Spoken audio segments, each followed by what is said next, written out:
Should the Warriors sign Cody Martin in free agency? Yeah, that's where we're at in the offseason. Plus, we do have a new Jonathan Kuminga update on today's show, as that situation has yet to be resolved, and it still doesn't have an end in sight outside of that October 1st qualifying offer deadline. We'll break this all down on today's show, but look, I'm tired, man. I'm getting straight up exhausted because the Warriors have not made it a move, and I've been just putting endless amounts of energy into this Warriors offseason that is yet to even begin. So if you're tired like I am, and you're tired of the Warriors moves being stalled, go down below, hit the thumbs up icon, show some sympathy with me at least. Alrighty, so the Warriors do have a couple of verbal agreements already. So the Warriors, the offseason has started, okay? They haven't necessarily put pen to paper with any of these things yet, which always leaves it up in the air as to whether or not they're actually going down, but everybody across the NBA, other teams, rival teams, executives, all that stuff, they're all operating under the assumption that these three moves will be made by the Golden State Warriors once the Jonathan Kuminga dust has settled. Al Horford will be on the taxpayer mid-level exception for a little under $6 million. It's actually presumed, and we have yet to report on the show, that Al Horford will be receiving a player option on the deal. That is yet to be super corroborated by a ton of Warriors reporters. It's usually coming from more the Boston side of things, so we'll see if that ends up being the case, but we'll see. Horford deserves the money. He deserves the opportunity because he's a champion, and he's something this Warriors team needs. A stretch five who can play defense. D'Anthony Melton and GP2 are going to be coming back on a 1-year vet minimum deal for $2.3 million. And that would still leave the Warriors, though, with 3 roster spots. Yeah, Dubs still have 6 roster spots open on the team heading into next season. They're the only team in the NBA that is yet to make a move this offseason, and they're the team in the NBA that has by far the most roster spots. Like, it isn't even close who comes in second. I don't even need to look it up. The most is like 2 outside of this. The Warriors have 6 roster spots open right now. It's actually egregious. We know that Kaminga is probably going to fill one of those, and then those 3 are free agents, and they'll still have 2 spots available. And could another active roster spot go to Will Richard, their second-round pick? Obviously, we know Alex Tui, their other second-round pick, probably isn't ready for extended NBA action, more so like a Will Richard is, who spent a lot of time at the collegiate level, just won a national championship, and probably projects as an already plus defender in the NBA. The offensive game, it's going to need some work and refinement as he gets in a pro training setting. But could he take up another active roster spot? It's either that or the Warriors could end up filling the entire roster and signing Cody Martin instead. Jake Fisher said this about the Warriors' interest in Martin. He said, another name on the Warriors' list of bench targets, sources say, is Cody Martin. The veteran swingman has received interest from numerous playoff teams this summer, but is said to be waiting on to see whether an opportunity with Golden State proves to be his most attractive option, or if it's better to let the season start and see what other opportunities arise after training camps begin. So this is something that can not only happen once the Kaminga dust is settled, but it could also happen a little bit into the season as well, as Martin surveys the league and the landscapes and where he can kind of find his best opportunity. And that makes sense. Martin is a really good defender. He's 29 years old, out of Nevada. Some of those awesome Nevada teams back in the day that made a run in the NCAA tournament, coached by Eric Musselman. He and his brother Caleb were awesome in college, but Caleb has annoyed me more as an NBA pro, more so than I was entertained by him in college. But Cody, he's kind of just been in Loserville for most of his NBA career, just hanging out in Charlotte, losing a lot of basketball games over the last 6 seasons. Recently got traded to the Phoenix Suns just earlier this past season at the trade deadline, and it wasn't much winning there after that. He gets waived by the Suns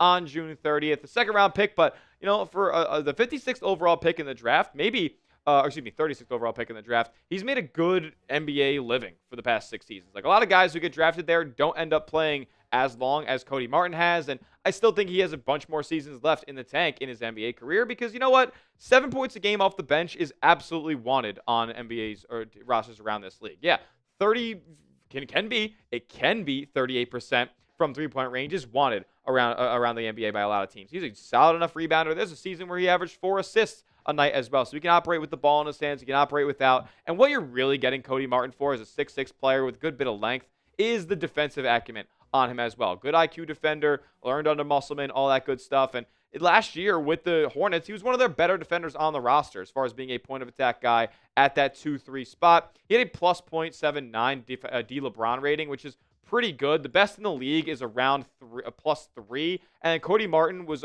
in the entire NBA, all positions included, he was number 99 on the entire D LeBron rankings. So he's a top 100 defender in the league and probably a top 50 defender at his position, probably a top 25 defender at his position when you really boil it down one by one. So, like, you're getting a versatile defender here, and for a Warriors team that probably needs some more wing depth, like I wouldn't mind Cody Martin as as another Warriors free agent addition here, because most of the guys that they're bringing in outside of Horford and Kaminga here are in the backcourt that already has a bunch of names pegged in for rotation spots on this team. So we need more wings, and I wouldn't mind Cody Martin as one of the maybe a sneaky value free agent addition for Golden State. Should the Warriors sign him? Let me know in the comment section. S for sign, P for pass. Put your GM hat on for me down in the comment section, and let me know whether the Warriors should sign Cody Martin or not. There's a couple other names on the Warriors' radar per Fisher here. He did say that we've reported previously that Seth Curry and Malcolm Brogdon are candidates for a Warriors roster spot after Kaminga's situation is resolved, and the above 3 signings are completed. So the GP2, the Anthony Melton, and the Al Horford. Now, look, the Dubs, they're in a weird position. Like, they are probably in a bigger need of wing depth than they are for guards, but you cannot argue that Malcolm Brogdon is way more talented than, Cody Martin or Seth Curry for that matter, or, the thing that Seth Curry has over all those guys is the familiarity with his brother being the best player on the team. They have yet to play together in their NBA careers, so Golden State could go down a couple different avenues here. I would be most in favor, though, of acquiring Cody Martin here, as the Warriors probably need more wing depth, and who knows what the future of Jonathan Kuminga holds on this team past that trade date that they have set on January 15th after he signs this upcoming contract. We're going to talk Kuminga in just a moment here, as we've gotten at least a little bit, some hints maybe on when this might all get resolved, as October 1st gets closer and closer. September is knocking on the door right now, and we still have not moved any closer to getting this thing resolved. We'll talk about it in just a moment, but first get hooked up with this awesome deal at this link right here, chatsports.com/dubcity. This colorway is going out of style soon, and they still have all the sizes available. So before this comes off the shelves, go get hooked up with it on a discount, $35. Nike heavyweight long sleeve tee. I love this colorway. Chatsports.com/dubcity. I put that in the comment section and description of today's video as well. So go get yourself hooked up with some fresh Warriors drip today before it's gone. Brett Siegel reported this. It's been a Siegel summer for us in all these Jonathan Kuminga updates. Siegel saying the following: as the calendar prepares to flip to September with training camp about a month away, a lot of uncertainty continues to surround the Warriors and Kuminga. While the Warriors have proposed a 2-year contract worth $45 million to Kuminga and his reps, it comes with clear stipulations. Aside from waiving the no-trade clause he would receive with his 2-year deal, Kuminga would also see the Warriors have total control of his deal with a team option in the second year.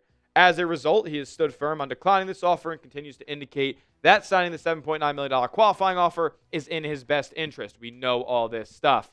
The Warriors have long maintained that the mindset that he has is nothing more than a negotiation tactic by Kaminga and his camp, as signing the qualifying offer doesn't help him or the organization. Well, I don't really think Jonathan Kuminga has really ever been concerned with what helps the organization, what is in the best interest of the Golden State Warriors, both in the front office and their on-court product as well. Jonathan Kuminga is about himself and being in control of what he can control. And there's not really much he can control unless he goes out and signs that qualifying offer. Look, Siegel reported this throughout this entire article that he dropped. Jonathan Kuminga does not want to be a Golden State Warrior. He wants nothing to do with that. That's a direct quote from Siegel. He said he wants nothing to do with the Golden State Warriors. It's unfathomable to me that we have let this guy hold the entire offseason hostage. The Warriors could have gotten better complementary pieces. They could have found a way to open up enough money to get the non-taxpayer mid-level exception open and go out and get Nickeil Alexander-Walker or something nice like that. Like, they could have gotten nice complementary players here. Instead, they're going to get a guy who, there's a non-zero chance, sabotages the roster on the court next season. Like, I'm not saying he's going to do that. I'm not saying that's a likely scenario, but there's a non-zero chance that Kuminga goes into business for himself when he gets out there on the floor. And that ends up resulting in more awkwardness and uncertainty and just question marks on this team than there really needs to be. So he doesn't want to be a Warrior. I don't really feel like renegotiating with him, but that might be where this needs to go because the Dubs can't let this go on for much longer. We're going to get into the middle of September, and all three of these guys, at minimum all three, Horford, D'Anthony Melton, and Gary Payton II, all remain unsigned. Like, they're all not hanging out in the organization, yet to be introduced by the media and all this stuff. Like, can't let this go on much longer. Like, this is such an unorthodox, like, irregular situation that I'm really just starting to get a little bit angry by it. And more from Siegel here about when we could see a resolution. Once Labor Day passes on September 1st, more clarity on Kuminga's immediate future should present itself.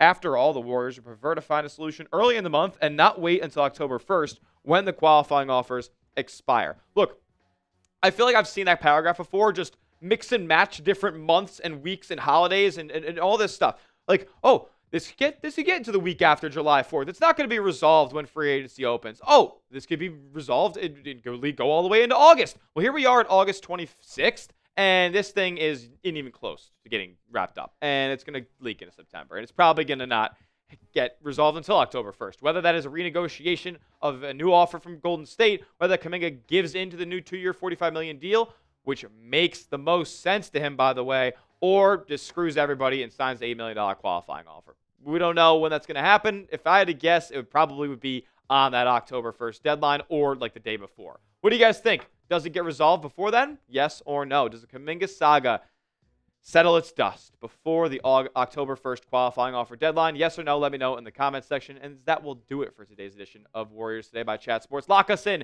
and make sure you are subscribed to the channel for the most consistent Jonathan Kuminga updates all offseason long. We'll be keeping you tapped in with everything that comes out in this saga. So subscribe to the channel. We'll see you guys all in the next one. As always, let's go Dubs.